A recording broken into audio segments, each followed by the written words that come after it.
Marcos Vinícius de Moraes nasceu em 1913 no bairro da Gávea, no Rio de Janeiro. Foi reprovado em seu primeiro concurso para o Ministério das Relações Exteriores, mas em 1943 concorreu novamente e desta vez foi aprovado. Em 1946, assumiu o primeiro posto diplomático como vice-cônsul em Los Angeles. Em 1968, o poeta estava em Portugal a dar uma série de espetáculos, alguns com Chico Buarque e Nara Leão, quando o regime militar emitiu o AI-5. O motivo apontado para o afastamento foi o seu comportamento boêmio que o impedia de cumprir as suas funções. Além da diplomacia, do teatro e dos livros, sua carreira musical começou a deslanchar em meados da década de 50, época em que conheceu Tom Jobim.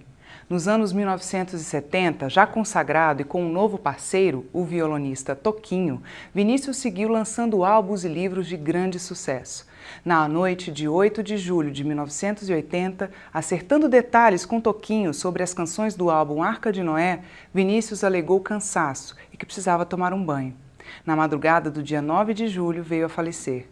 Vinícius foi anistiado post-mortem pela Justiça em 1998. Em 2006, foi oficialmente reintegrado na carreira diplomática.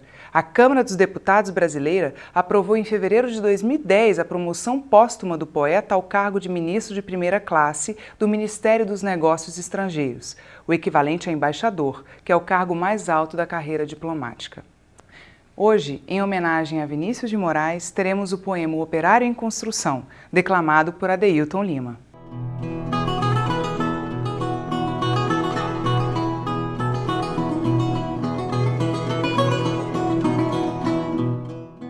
Era ele que erguia casas onde antes só havia chão. Como um pássaro sem asas, ele subia com as asas que lhe brotavam das mãos. Mas tudo desconhecia de sua grande missão. Não sabia, por exemplo, que a casa de um homem é um templo sem religião. Como tampouco sabia que a casa que ele fazia, sendo a sua liberdade, era a sua escravidão. De fato, como podia um operário em construção compreender por que um tijolo valia mais do que um pão?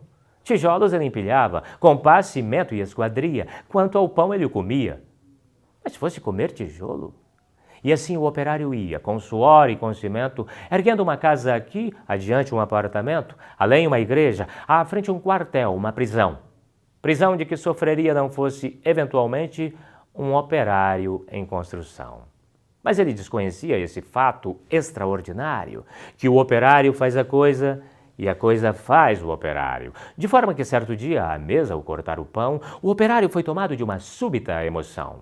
Ao constatar assombrado que tudo naquela mesa, garrafa, prato, facão, era ele quem os fazia. Ele, um humilde operário, um operário em construção.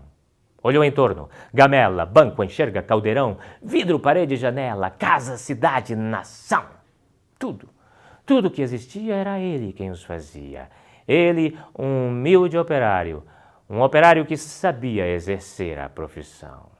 Ah, homens de pensamento, não sabereis nunca o quanto aquele humilde operário soube naquele momento, naquela casa vazia que ele mesmo levantara, um mundo novo que nascia de que sequer suspeitava. O operário, emocionado, olhou sua própria mão, sua rude mão de operário em construção, e olhando bem para ela, teve um segundo a impressão de que não havia no mundo coisa que fosse mais bela.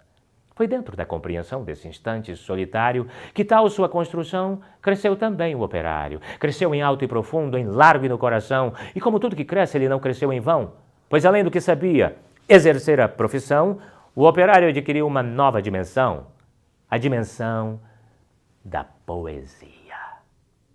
E um fato novo se viu que a todos admirava. O que o operário dizia, outro operário escutava. E foi assim que o operário do edifício em construção, que sempre dizia sim, passou a dizer não. E aprendeu a notar coisas a que não dava atenção.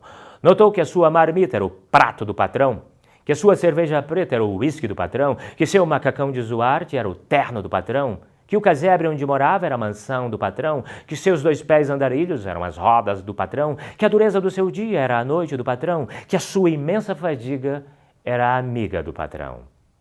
E o operário disse não. E o operário fez-se forte na sua resolução. Como era de se esperar, as bocas da delação começaram a dizer coisas aos ouvidos do patrão, Mas o patrão não queria nenhuma preocupação. Ah, convenção-no do contrário, dizia ele sobre o operário. E ao dizer isso, sorria.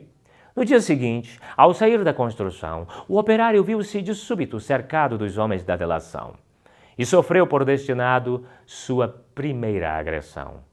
Teve o seu rosto cuspido, teve o seu braço quebrado, mas quando foi perguntado, o operário disse não. Em vão sofreu o operário sua primeira agressão. Muitas outras se seguiram, muitas outras seguirão, mas, por imprescindível ao edifício em construção, o seu trabalho prosseguia, e todo o seu sofrimento misturava-se ao cimento da construção que crescia. Sentindo que a violência não dobraria o operário, tentou um dia o patrão dobrá-lo de modo vário, de sorte que o foi levando ao alto da construção e, no momento de tempo, mostrou-lhe toda a região. E, apontando ao operário, fez-lhe esta declaração: dar-te-ei todo esse poder e a sua satisfação, porque a mim foi entregue, e dou a quem quiser. Dou-te tempo de lazer, dou-te tempo de mulher. Portanto, tudo o que vês será teu se me adorares, e ainda mais, se abandonares o que te faz dizer não. Disse e fitou o operário, que olhava e que refletia. Mas o que viu o operário, o patrão nunca veria. O operário via as casas, e dentro das estruturas via coisas, produtos, objetos, manufaturas. Via tudo que fazia o lucro do seu patrão. E em cada coisa que via, misteriosamente, havia a marca de sua mão. E o operário disse, não! Loucura! Loucura! Gritou o patrão. Não vês o que te dou eu? Mentira, disse o operário. Não podes dar-me o que é meu. E um grande silêncio fez-se no seu coração. Um silêncio de martírios, um silêncio de prisão, um silêncio povoado de pedidos de perdão, um silêncio apavorado com medo em solidão, um silêncio de torturas e gritos de maldição, um silêncio de fraturas a se arrastarem no chão. E o operário ouviu a voz de todos os seus irmãos que morreram por outros que viverão. Uma esperança sincera cresceu no seu coração. E dentro da tarde mansa, agigantou-se a razão de um homem pobre e esquecido. Razão, porém, que fizera em operário construído o operário em construção.